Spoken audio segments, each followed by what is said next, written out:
Chapter 55. He was taken to the police court next day, and would have been immediately committed for trial, but that it was necessary to send down for an old officer of the prison ship from which he had once escaped, to speak to his identity. Nobody doubted it, but Compeyson, who had meant to depose to it, was tumbling on the tides, dead, and it happened that there was not at that time any prison officer in London who could give the required evidence. I had gone direct to Mr. Jaggers at his private house on my arrival overnight to retain his assistance, and Mr. Jaggers, on the prisoner's behalf, would admit nothing.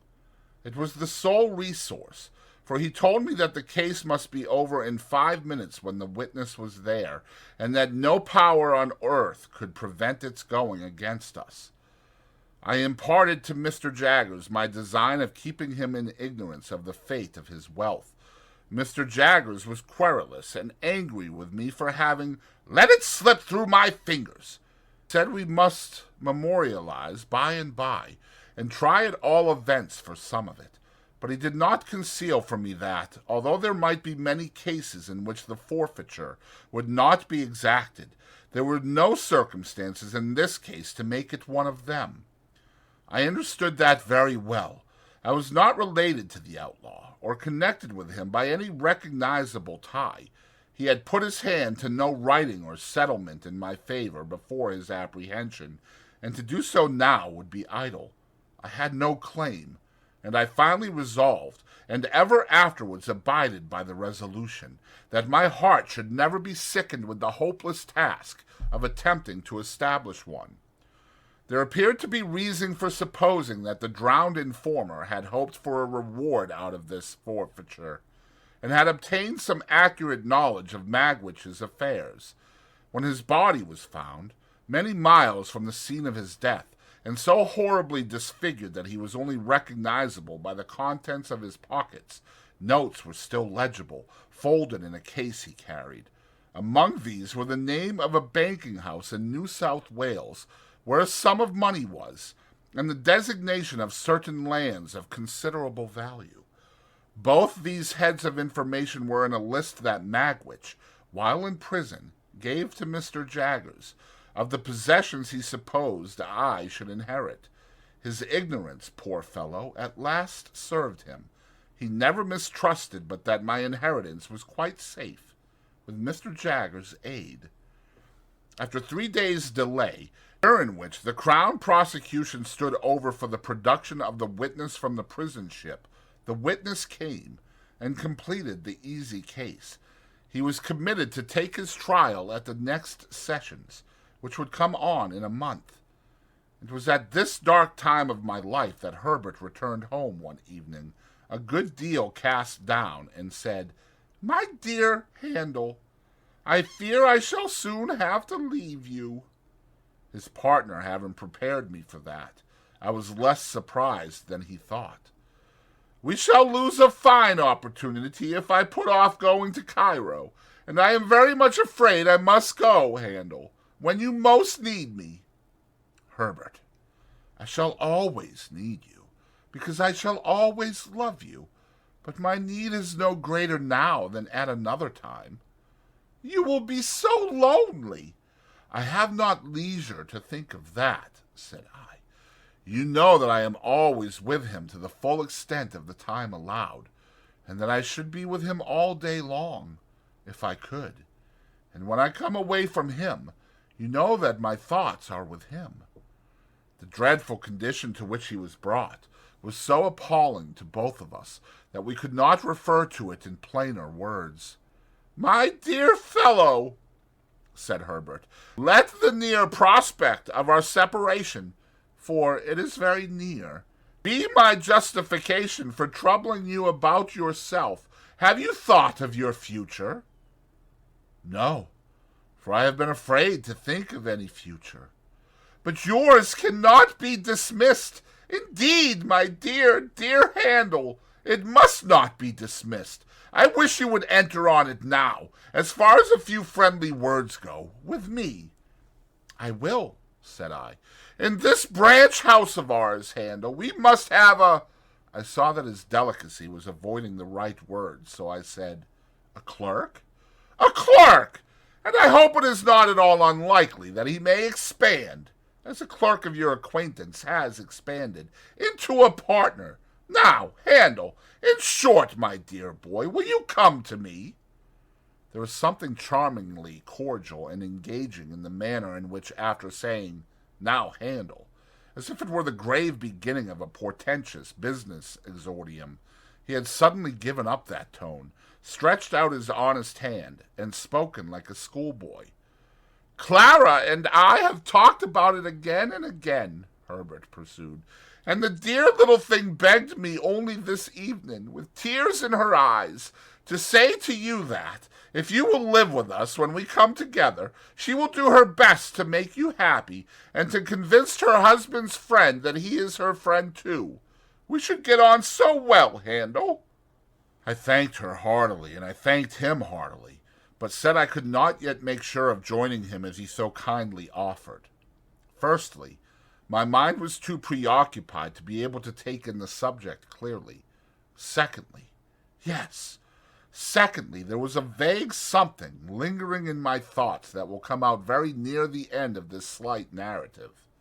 But if you thought, Herbert, that you could, without doing any injury to your business, leave the question open for a little while— "For any while!" cried Herbert. 6 months, a year! "Not so long as that," said I. 2 or 3 months at most. Herbert was highly delighted when we shook hands on this arrangement, and said he could now take courage to tell me that he believed he must go away at the end of the week. "And Clara?" said I. "The dear little thing," returned Herbert, "holds dutifully to her father as long as he lasts, but he won't last long. Mrs. Wimple confides to me that he is certainly going." "Not to say an unfeeling thing," said I. "He cannot do better than go." "I am afraid that must be admitted," said Herbert, "and then I shall come back for the dear little thing, and the dear little thing and I will walk quietly into the nearest church. Remember, the blessed darling comes of no family, my dear Handel, and never looked into the red book, and hasn't a notion about her grandpapa. What a fortune for the son of my mother!" On the Saturday in that same week, I took my leave of Herbert, full of bright hope, but sad and sorry to leave me, as he sat on one of the seaport mail coaches. I went into a coffee-house to write a little note to Clara, telling her he had gone off, sending his love to her over and over again, and then went to my lonely home, if it deserved the name, for it was now no home to me, and I had no home anywhere. On the stairs I encountered Wemmick, who was coming down, after an unsuccessful application of his knuckles to my door. I had not seen him alone since the disastrous issue of the attempted flight, and he had come, in his private and personal capacity, to say a few words of explanation in reference to that failure. "The late Compeyson," said Wemmick, "had by little and little got at the bottom of half of the regular business now transacted, and it was from the talk of some of his people in trouble, some of his people being always in trouble, that I heard what I did. I kept my ears open, seeming to have them shut, until I heard that he was absent, and I thought that would be the best time for making the attempt. I can only suppose now that it was a part of his policy, as a very clever man, habitually to deceive his own instruments. You don't blame me, I hope, Mr. Pip. I am sure I tried to serve you with all my heart." "I am as sure of that, Wemmick, as you can be, and I thank you most earnestly for all your interest and friendship." Thank you very much. It's a bad job," said Wemmick, scratching his head, "and I assure you I haven't been so cut up for a long time. What I look at is the sacrifice of so much portable property. Dear me! What I think of, Wemmick, is the poor owner of the property." "Yes, to be sure," said Wemmick.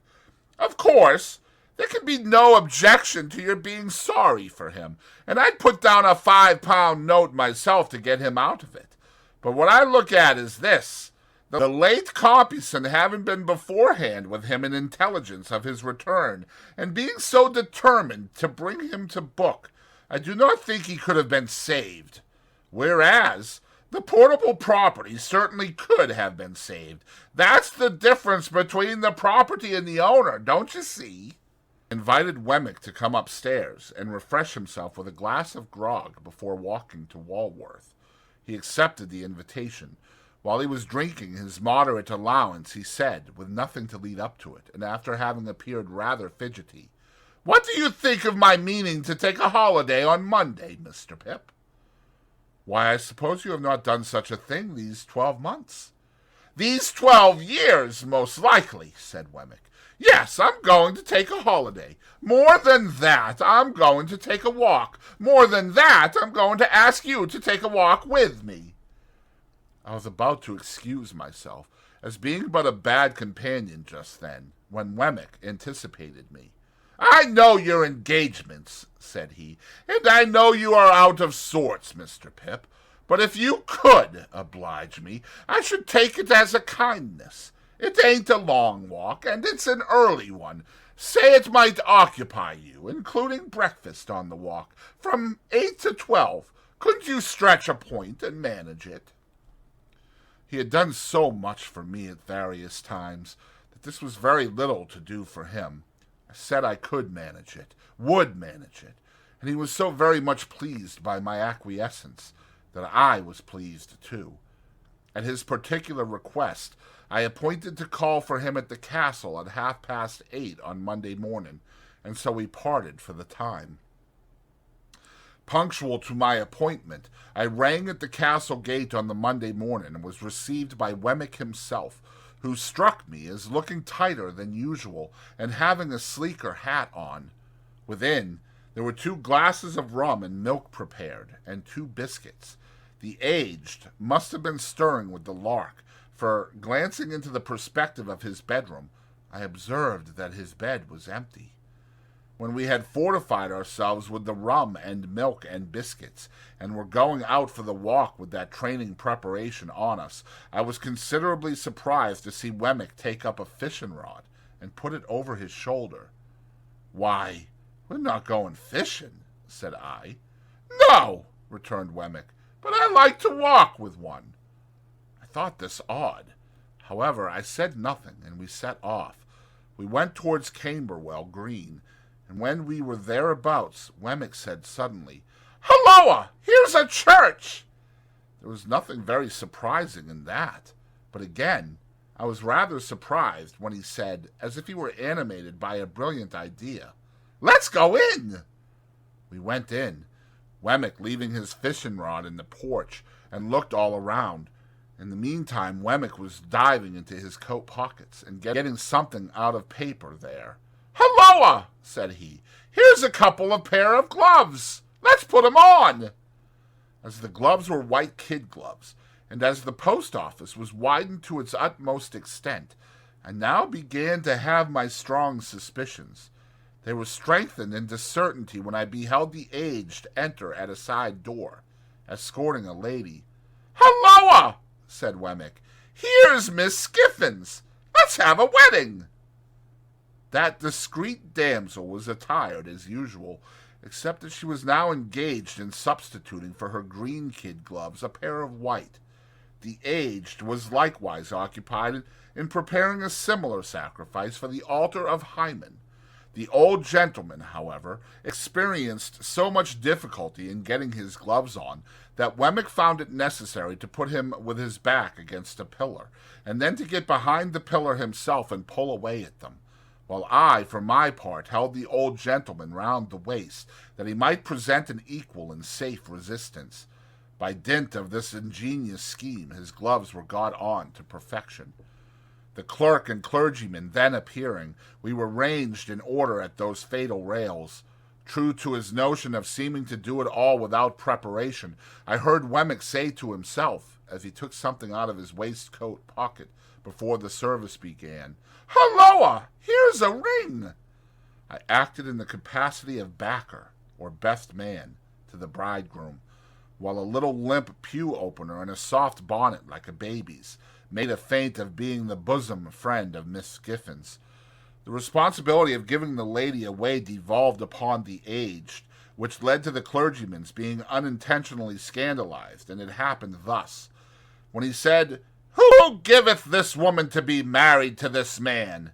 the old gentleman, not in the least knowing what point of the ceremony we had arrived at, stood most amiably beaming at the 10 Commandments, upon which the clergyman said again, "Who giveth this woman to be married to this man?" The old gentleman being still in a state of most estimable unconsciousness, the bridegroom cried out in his accustomed voice, "Now, aged P, you know who giveth?" To which the aged replied with great briskness, before saying that he gave. "All right, John, all right, my boy." And the clergyman came to so gloomy a pause upon it that I had doubts for the moment whether we should get completely married that day. It was completely done, however, and when we were going out of church, Wemmick took the cover off the font, and put his white gloves in it, and put the cover on again. Mrs. Wemmick, more heedful of the future, put her white gloves in her pocket, and assumed her green. "Now, Mr. Pip," said Wemmick, triumphantly shouldering the fishing rod as we came out, "let me ask you whether anybody would suppose this to be a wedding party?" Breakfast had been ordered at a pleasant little tavern, a mile or so away upon the rising ground beyond the green, and there was a bagatelle board in the room, in case we should desire to unbend our minds after the solemnity. It was pleasant to observe that Mrs. Wemmick no longer unwound Wemmick's arm when it adapted itself to her figure, but sat in a high-backed chair against the wall, like a violoncello in its case, and submitted to be embraced as that melodious instrument might have done. We had an excellent breakfast, and when anyone declined anything on table, Wemmick said, "Provided by contract, you know. Don't be afraid of it." I drank to the new couple, drank to the aged, drank to the castle, saluted the bride at parting, and made myself as agreeable as I could. Wemmick came down to the door with me, and I again shook hands with him and wished him joy. "Thank ye," said Wemmick, rubbing his hands. "She's such a manager of fowls, you have no idea. You shall have some eggs, and judge for yourself. I say, Mr. Pip," calling me back and speaking low, "this is altogether a Walworth sentiment, please." "I understand. Not to be mentioned in Little Britain," said I. Wemmick nodded. "After what you let out the other day, Mr. Jaggers may as well not know of it. He might think my brain was softening, or something of the kind."